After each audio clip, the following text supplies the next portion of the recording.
Hey there folks, my name is Brock Chart and we're back at you with another tutorial. This one is Marionette and it's the last song in Five Finger Rock Book 1. A little background about this one. This one is a pretty personal song actually. One of my best friends had his first child last summer, and so I wanted to write a lullaby for them, and so I ended up coming up with Marionette and kind of making a little like stop motion animation thing with the song so that they can kind of see it and hear it. But yeah, that's a little background about the tune. And this one is definitely like not a rock song. There's you've probably seen in the books. There's always 12 of that book, and then there's one sneak peek of the next series. And this one will be Five Finger Classics, and where it's kind of imitating or some of the styles and colors of classical and romantic and Baroque composers. And so, yeah, this is kind of in a classical style and a waltz. In this one, we're going to be pretty high. And so your right hand one is going to be on E, all the way up here. And I actually want to start with the left hand. So your left hand 5 is going to be on E as well, right above middle C. And I always like to tell students to just play block chords for when you're just learning it. I think it really helps with learning where things go and kind of learning the mechanics of how it feels in your hand. And so I would recommend just doing them. You could do them 3 beats a piece or whole note, doesn't matter. And so we can try that here, this E minor chord. And it's important to recognize patterns, especially if you're sight reading. And so this one has kind of this descending bass line. And so your pinky is going to be doing most of the work here.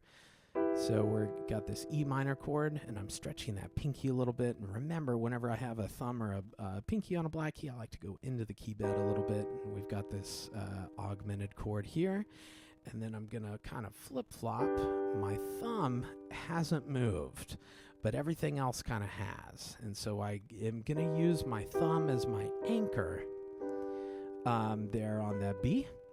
And then we do move the whole hand here in measure 4. I'm going to be on that C sharp, E, A.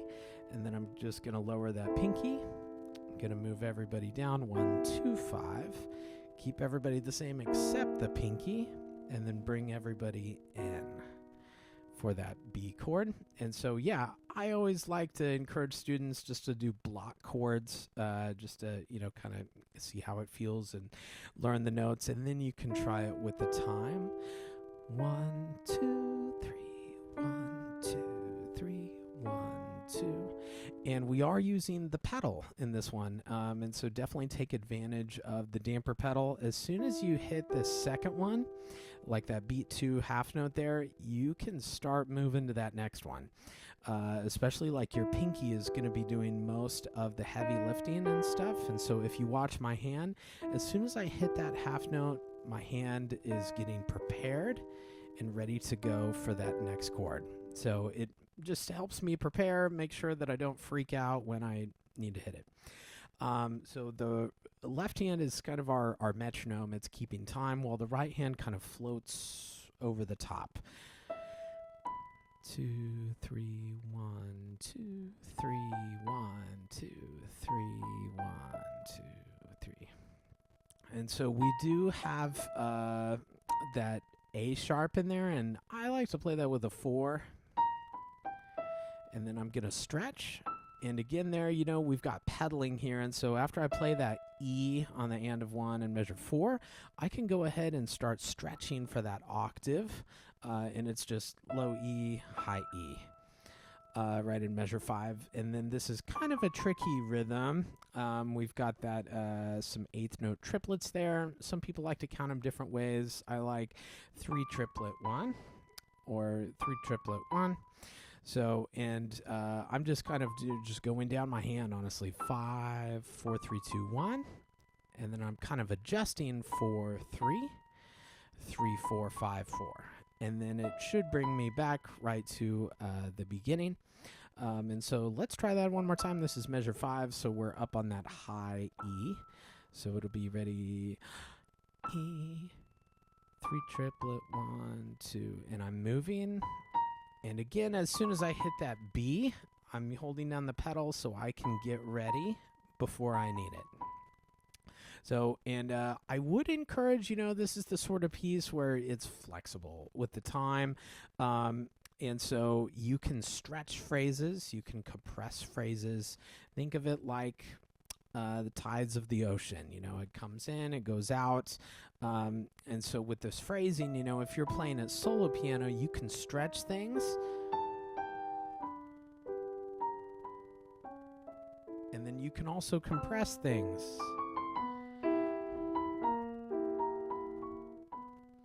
So a good rule that I like to use whenever talking about this with students, kind of more flexible, more expressive types of playing, or more fluid types of playing, is that there's a kind of a scale. It always, in my opinion, has to balance. And so if you stretch a phrase, then maybe you want to compress something either before it or after it. And so it kind of evens out a little bit. And so I would encourage you, if there's a particular measure or note or phrase or whatever that you like about this piece in particular, or this goes for any piece that has this type of playing in it, I would encourage you to circle it or put a star next to it or something like that, just as a visual reminder that we want to emphasize this part.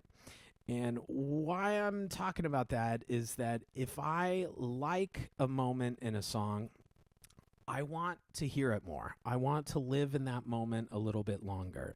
So that's how I like to bring out measures that I really enjoy, is I stretch them out because I want to kind of savor that flavor a little bit. And so maybe I really like that high E. But what's kind of cool about music is that, you will probably have a different note or different part that you like than me. And that's okay. That's one of the cool things. And so that's totally fine. And that's one of the neat things about music. So whichever phrase that you like or note, or, it could be several too, just circle it and try to stretch that phrase out. And you can try either compressing before or compressing after. And so let's see, for example, if I'm trying to just stretch right there on beat 1 and measure 5, maybe I would do this. So I'm stretching, and then I'm kind of compressing a little bit. So it's flexible, think like an accordion or something like that. But yeah, good. The next section is very similar to the very first 2 lines. It's a little bit different in like measure 11. The right hand goes up, but it's very similar stuff. Let's go to the second page. So this is in 17. This is probably my favorite part of the tune. And there's a lot of dynamic shifts here. It's kind of loud, soft, loud, soft, and then it kind of builds up until this 4/4 bar. And so your right hand 4 is going to be on E, this really high E, and your left hand is going to kind of stretch out to this C major chord. 1, 2, and soft, and a little louder, and soft, and a little louder here, and this is building 1, 2, 3, and you can slow down here. And that is a great place to really, really stretch things, and, don't be in a hurry. So remember, this is originally made as a lullaby. You don't want to wake the baby, number one, and, by being too loud or by being too, unpredictable or too fast with the time. So, so I would, really try to exaggerate those dynamics, a little bit strong. Think like breathing in, breathing out, breathing in, and then this is where things get a little louder here, and let the right hand really guide that and lead the way. Measure 25 is very similar to what we saw at the beginning. We're back in time here. that is a phrase right there in like 27 and 28 where I always stretch it out. And I almost think of like that resolution like right in 28 as kind of a fermata, but so you can stretch it out and it could be in different places than I do it, and that's totally fine. Whatever you want to do.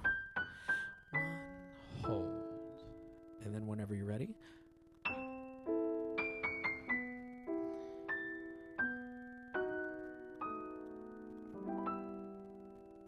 and that's the piece.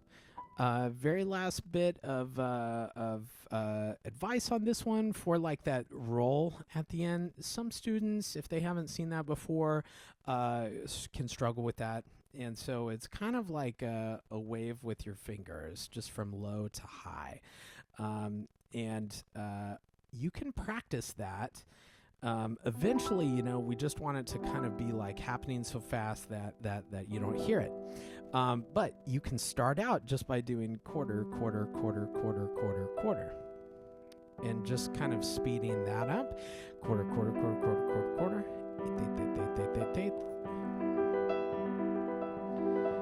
And then eventually, it's an ornament. But little things like that, you could do the exact same thing with trills or like a mordant or, whatever.